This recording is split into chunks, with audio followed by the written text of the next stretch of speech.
ఒక అద్భుతమైన ప్రదేశానికి వచ్చాము.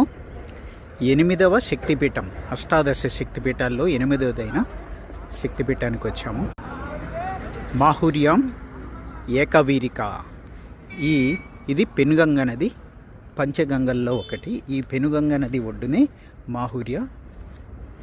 మాహూర్ ఏకవీరికా దేవి ఉంది. దర్శనం చేసుకుందాం.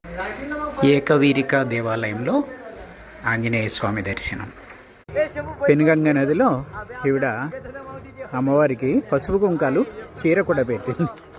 చీర వెళ్ళిపోతూ ఉంది. ఇది పెనుగంగ నది. ఇక్కడ ఉత్తరానికి ప్రవహిస్తుంటుంది పెనుగంగ నది. ఇది ప్రత్యేకత. పంచగంగల్లో పెనుగంగ నది ఒకటి. పెనుగంగ నది మీదుగా సూర్య భగవానుని దర్శనం.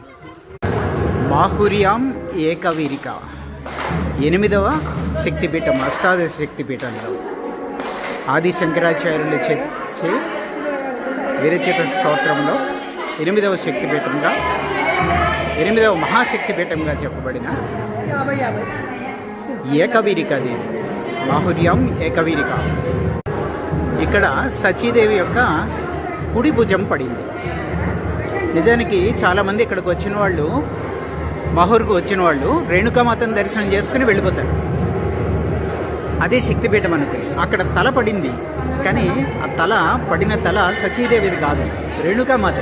కాబట్టి కొద్దిగా కన్ఫ్యూజన్లో అదే శక్తిపీఠం అనుకుని చాలామంది వెళ్ళిపోతారు. మాహుర్యం ఏకవీరిక అంటే ఈ అమ్మవారి ఏకవీరిక. ఇక్కడ శక్తిపీఠం, అక్కడ రేణుకాదేవి. ఏకవీరికాదేవి రేణుకాదేవికి అక్క అంటారు ఇక్కడ లోకల్గా.